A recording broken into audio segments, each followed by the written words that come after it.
The offseason is over, so it's time to check in on Brandon Beane's work today on Locked On Bills.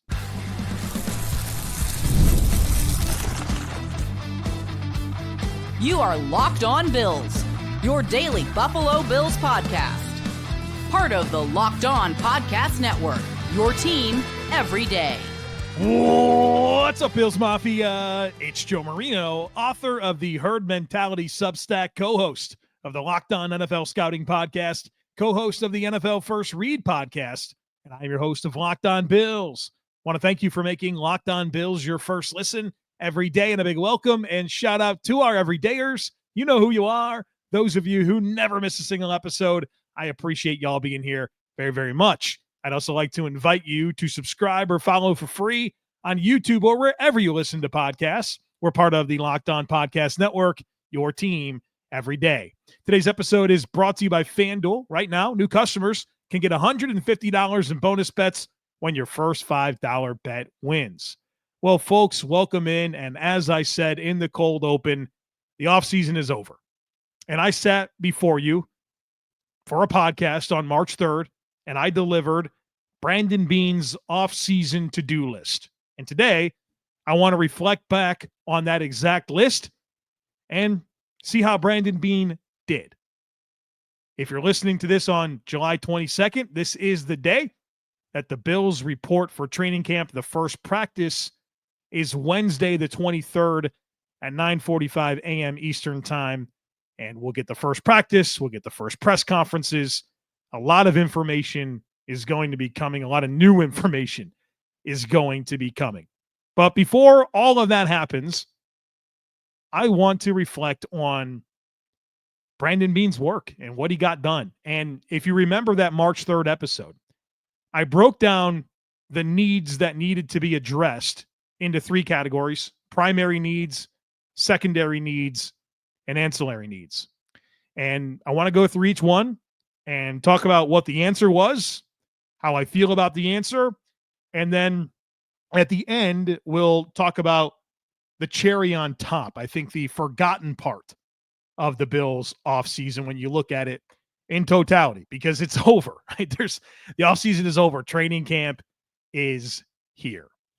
So the first thing I want to do is discuss the primary needs and what solutions were brought forward by Brandon Beane.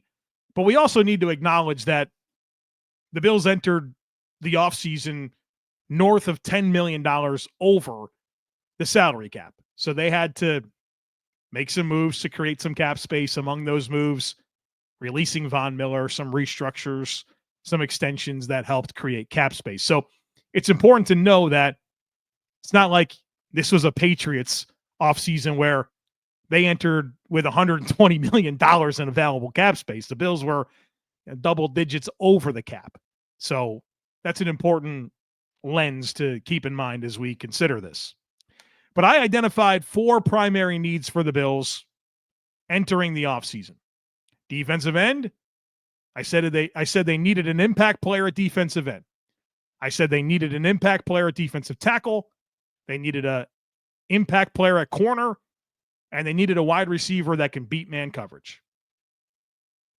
Those are the four top needs for the Bills to address. And they did. For defensive end, they signed Joey Bosa. For defensive tackle, they signed Larry Ogunjobi. For cornerback, they drafted Maxwell Harrison in the first round.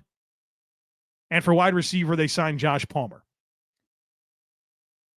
There's a lot more to get into other than just acknowledging what they did, which I'm going to. But I wanted to say that all in one fell swoop. You ever watch Nate Bargatze? It makes you wonder if you're using one fell swoop correctly, and I hope I did. And if I didn't, I know you're going to let me know. But the point that I want to make here is the four primary needs that I identified is where the biggest resources went. I think Beane agreed with me, and that this was the most important stuff to get done. The biggest contract the Bills gave out this offseason to a new player was Josh Palmer at 3 years, $29 million. I know that Michael Hoyt signed a pretty healthy deal as well, but when you consider Joey Bosa and Michael Hoyt, that's significant investments in defensive end. In fact, the largest APY contract handed out to a new player is Joey Bosa. The Bills' first-round pick was invested in a corner, Maxwell Harrison. And Larry Ogunjobi plus 2 draft picks in the first 4 rounds, 2 times trading up, is what was used to satisfy the needs at defensive tackle. So I think we had the right read on what Beane needed to get done. Now, were they the right moves? Time will tell. At defensive end, the talking point was trade for Myles Garrett. Trade for Myles Garrett. And then you kind of realize that wasn't going to happen, and it was all just a big ploy by Myles Garrett to get this massive $40+ million a year deal from Cleveland. You think that guy's serious about winning? If you are, you don't stay in Cleveland. He's serious about the money. And I think the world of Myles Garrett. I think he's the best non-quarterback in the NFL. But once that became not a reality, and Josh Sweat goes and signs with his former coach in Arizona,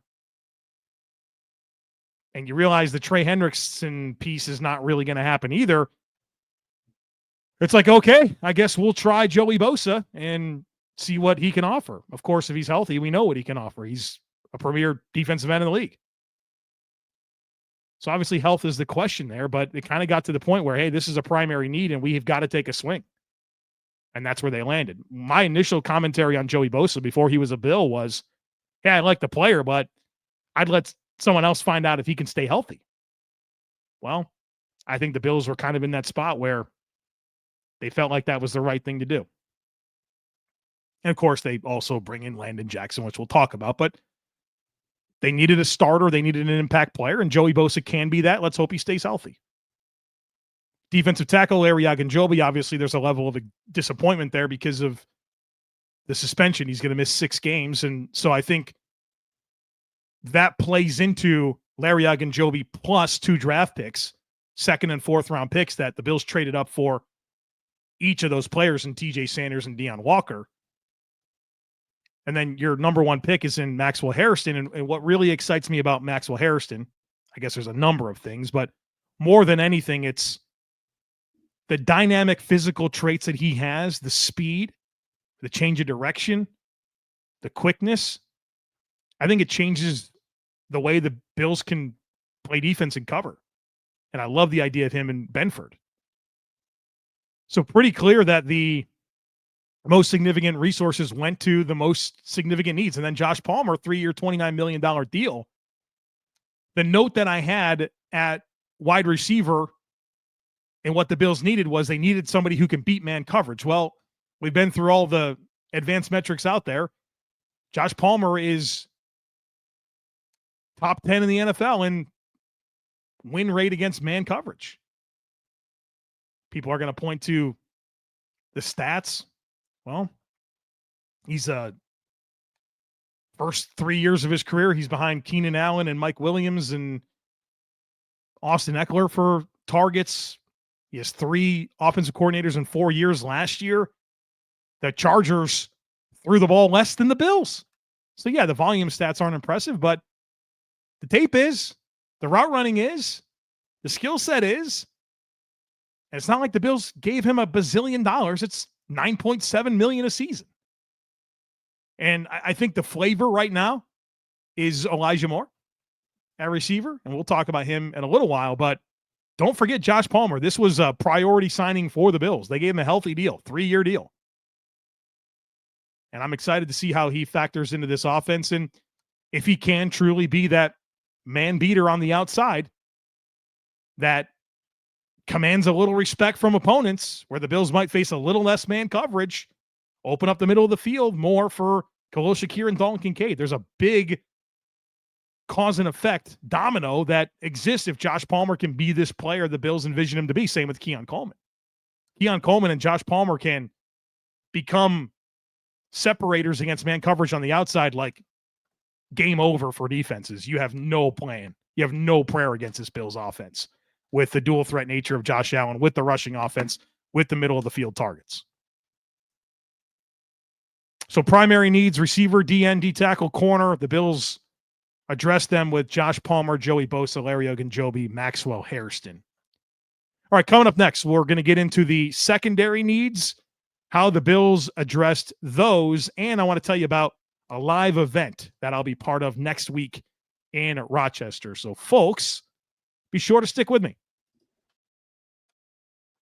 Guys, you've probably heard of Viagra or Cialis. Maybe you've even tried them. But if you're looking for something beyond the usual pill, it's time to meet Rugiet Ready. Rugiet Ready is a next-gen prescription treatment designed to amplify arousal in the brain and boost blood flow.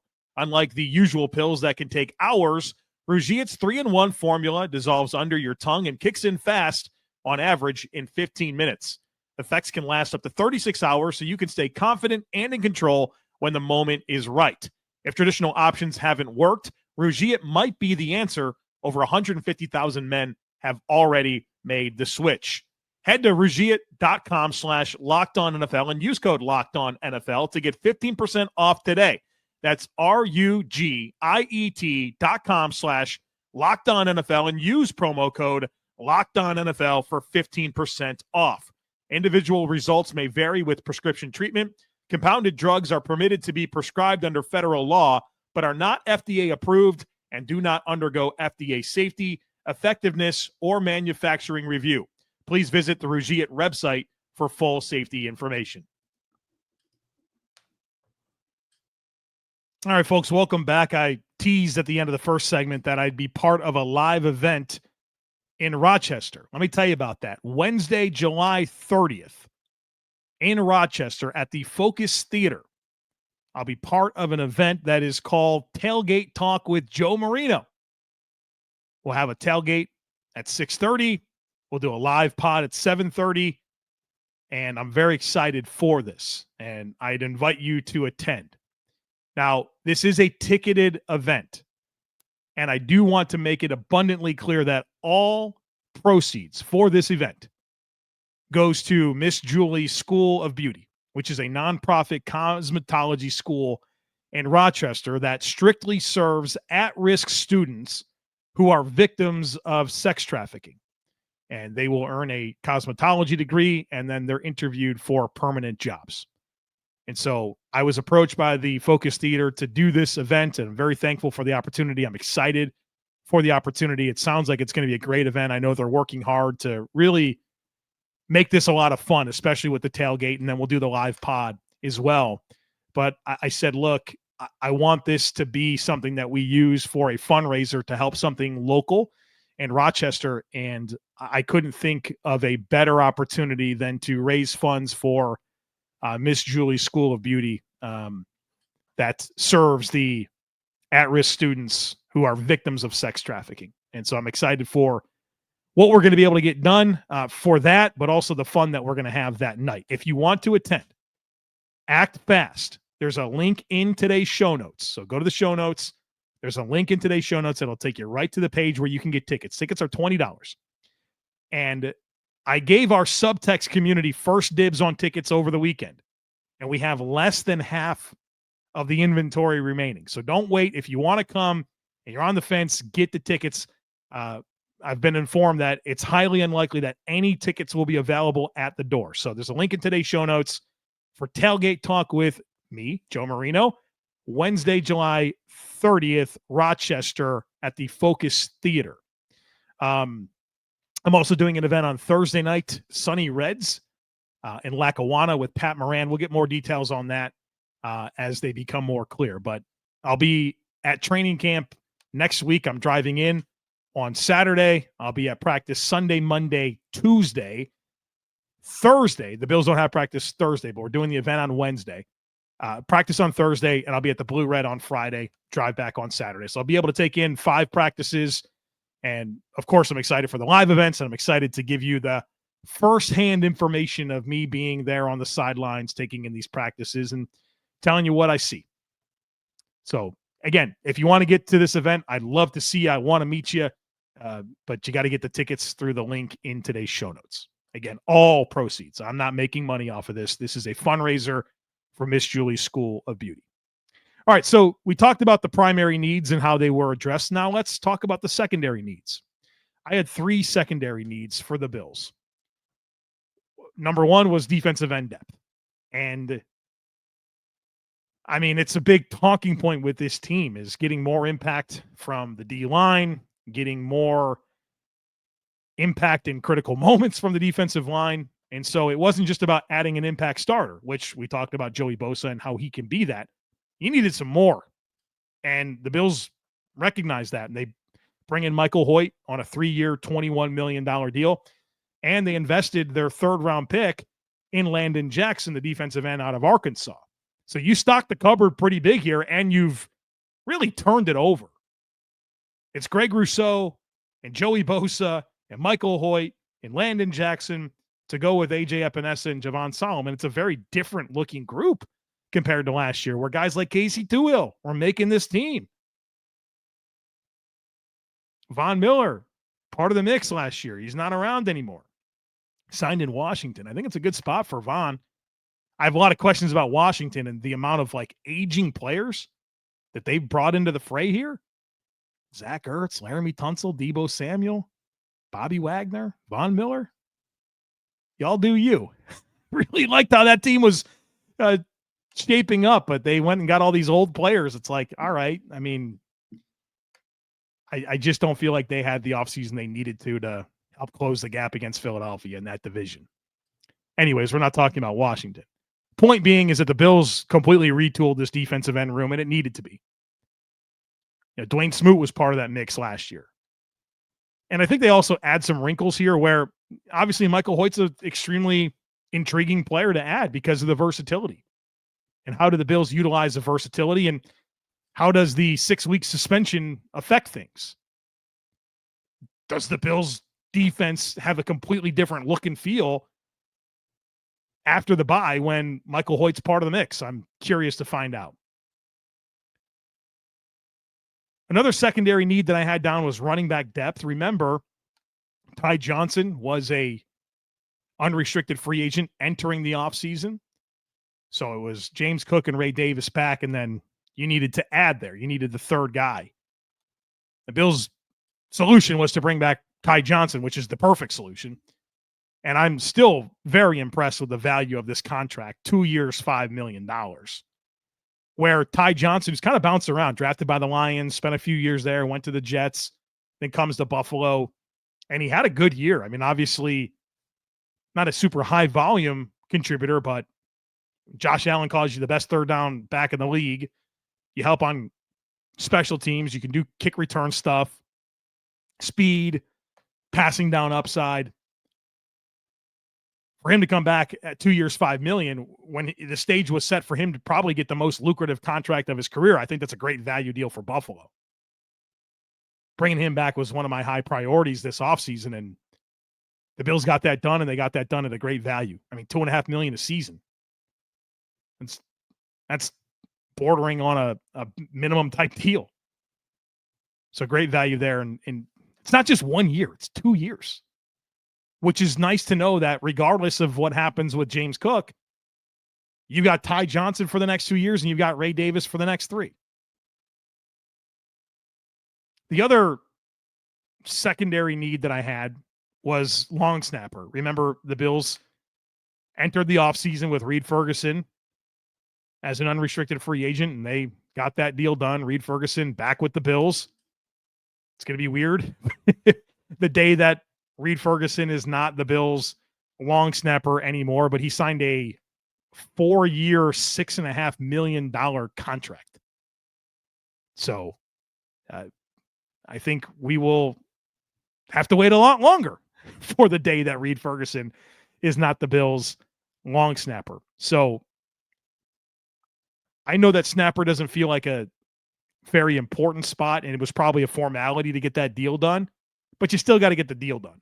And so I thought it was important enough to label a secondary need. So secondary needs were running back depth, defensive end depth, and long snapper. Ty Johnson and Reed Ferguson retained, signing Michael Hoyt and drafting Landon Jackson to round out the defensive end room. All right, coming up next, I had a nice list of ancillary needs I'm mostly satisfied with how the Bills handled that. And then there's that cherry on top that I want to get into. We'll do that here next, folks. Be sure to stick with me. This is an ad by Betterhelp. Workplace stress is at an all-time high. 61% of the global workforce is reporting higher than normal stress levels. This summer is the perfect time to take small steps to focus on your wellness and manage the challenge that comes with your workday. Of course, most of us can't just quit our jobs or take endless vacations, but we can start small, whether it's going outside for a few minutes, adding movement into your day, or talking to someone who can help you navigate life's challenges. That's where BetterHelp comes in. Maybe you have some boundaries that you want to set. Therapy can help you set healthier boundaries at work so stress doesn't spill over into the rest of your life.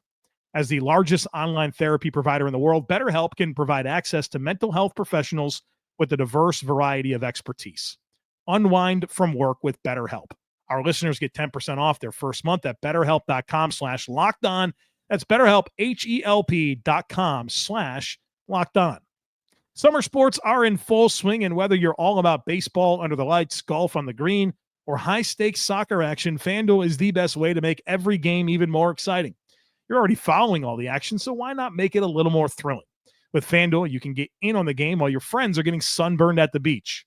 I've been using FanDuel to track my favorite matchups, and the app keeps it fresh with new daily promotions and fun ways to bet. I love to check in each morning on the profit boosts available, and usually there's a same-game parlay profit boost for Major League Baseball, and so I've taken advantage of that. And plus, I'm peeping the football's futures, and there's some new stuff on here that I saw regarding the Bills. You can get James Cook at plus 105 to have 1,000 rushing yards. So if you think James Cook is going to get 1,000 yards rushing this year during the regular season, plus 105. That seems pretty straightforward. How about this? You get the over on 9.5 rushing touchdowns for James Cook. You can get that at plus 106. Might not be a bad little parlay. Over 9.5 touchdowns, over 1,000 rushing yards for James Cook in a contract year. Feels pretty good. You can also get Josh Allen. This line has moved. It was plus 135. Now it's plus 155 to throw 30 or more regular season touchdowns. So some appealing stuff to take advantage of. If you're new to FanDuel, it's a great time to sign up. New customers can bet just $5. Get $150 in bonus bets if your first bet wins. So open the FanDuel app today or visit FanDuel.com/lockedon to get started. All right, welcome back, folks. Let's reflect on our ancillary needs. I said the Bills need to get a fullback. Remember, Reggie Gilliam was an expiring contract. They brought back Reggie Gilliam. Great move. Why mess with that, right? Not a high-cost player. Knows your offense. Does a nice job as a lead blocker. Very good four-phase special teamer. No reason to disrupt that. Another ancillary need as a tight end 3. And my initial note was to re-sign Quentin Morris if you can. I think Quentin Morris is taking this opportunity to go to Jacksonville, where there's probably more opportunity there. They've kind of retooled that tight end room. Obviously, Brenton Strange is their starter, but I think Quentin Morris has a chance to be a reasonable depth player where behind Kincaid and Knox and Buffalo, you know what you're going to do. You're going to play 10 snaps a game. You're going to play special teams. Maybe a little bit more opportunity in Jacksonville. But bottom line is the Bills draft Jackson Hawes, which I think actually elevates the blocking profile of that third tight end role. Now, he's got to prove himself on teams. He's got to prove himself as a receiver. I think that's where Quentin Morris has established himself, but I'm pretty comfortable saying that I think Jackson Hawes will elevate the blocking component of the tight end 3 role, which is the most important thing that it does. Another ancillary need was receiver depth. I talked about the need for a field stretcher, and the Bills wind up signing Elijah Moore, which I think at 1 year, $2.5 million is the perfect roll of the dice. I know there's a level of disappointment that Mac Hollins didn't come back, which is elevated because he goes to New England, but you gotta tip your hat there. I mean, Mac Hollins, 30-something years old. He's been like 1 year at a time his whole career. He gets like the most lucrative contract opportunity of his life to go play with the Patriots as he's approaching his mid-30s. Basically double the APY of what the Bills gave Elijah Moore. And I don't think the Bills should have paid Hollins what the Patriots gave him. I would have liked him back, but that's the problem. The Patriots had $120 million in cap space. They had to give it to somebody. might as well outbid the Bills for Mac Hollins. I think the Bills were smart to not match that deal. Elijah Moore fits more of the profile of what the Bills need from receiver depth when you consider the Bills also added Josh Palmer into the mix. Another ancillary need was defensive tackle depth. My note there was competition for Dwayne Carter. And, of course, we talked about Larry Ogunjobi as kind of the marquee move, but then you trade up to pick 41 for TJ Sanders. You trade up for Deion Walker in the 4th round and tell everyone that you think he was a first-round worthy prospect coming out of 2023. Well, you definitely did some things here at defensive tackle. Another ancillary need was safety depth. Remember, Damar Hamlin was an expiring contract. And so the Bills bring back Damar Hamlin. They also bring in Derek Forrest. And then there's the whole Jordan Hancock layer to the secondary. So they took care of that. Linebacker depth. I said that the Bills needed competition for the bottom of the roster. That is achieved with Shaq Thompson. It took them some time to get this one. This was the one box that wasn't checked. The other was, I only had one other ancillary need. It was a punter, and the note was competition for Jake Camarda. They bring in Brad Robbins. Okay, you did that. The one open box on my list, because I literally just have a spreadsheet where I track this. I've been tracking it since March. The one box I couldn't fill was linebacker depth and getting that competition for the bottom of the roster. And then they signed Shaq Thompson. It's like, all right, there you go. You did it. What can we expect from Shaq Thompson? Probably not much. But he knows the defense. He's been a good starter in the league. Obviously, he's on the wrong side of 30 and back-to-back years of season-ending injuries, but he doesn't have to come in and play 1,000 snaps. Hopefully he doesn't play any. But can he challenge Balin Spector and Dorian Williams and Joe Andreessen and Edefon Ulofoshio? Of course he can. He's the most experienced linebacker on the team that's played at a high level in the league. Over 100-game starter for the Carolina Panthers. So I think all in all, the boxes were all checked.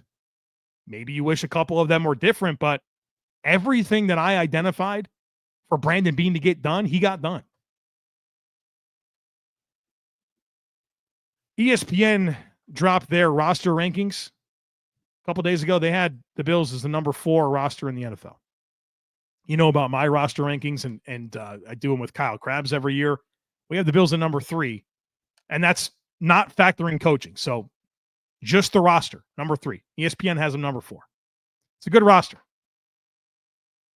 I know that people are going to debate, well, how many players in the NFL 100 do they have? Who cares? Who cares? It's a team that can do it. It's a team with the skill sets and quality of talent to do it.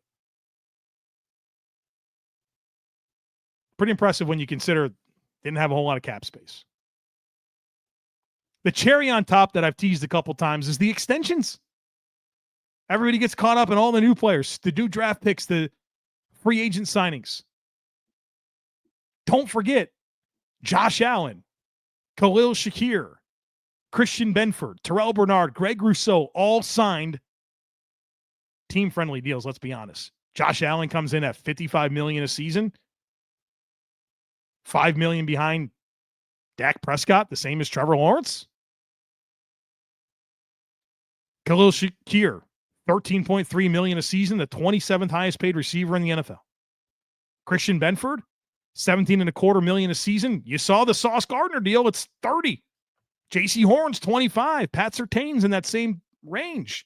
What a value that is. Terrell Bernard, 4 years, $42 million. It's basically like $10.5 million APY. That was a deal that I thought would be a little bit overpriced.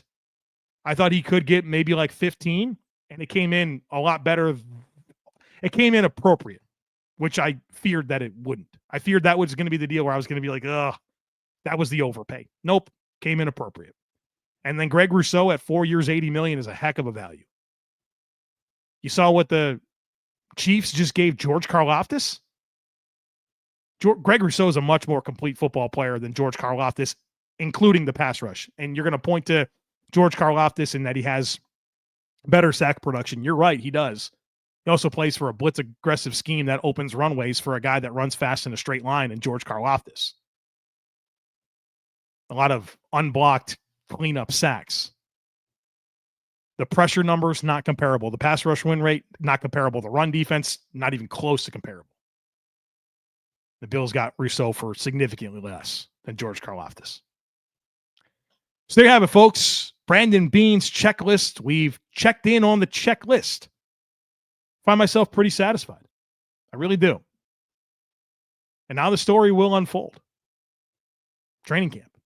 I'll be giving you firsthand observations all next week.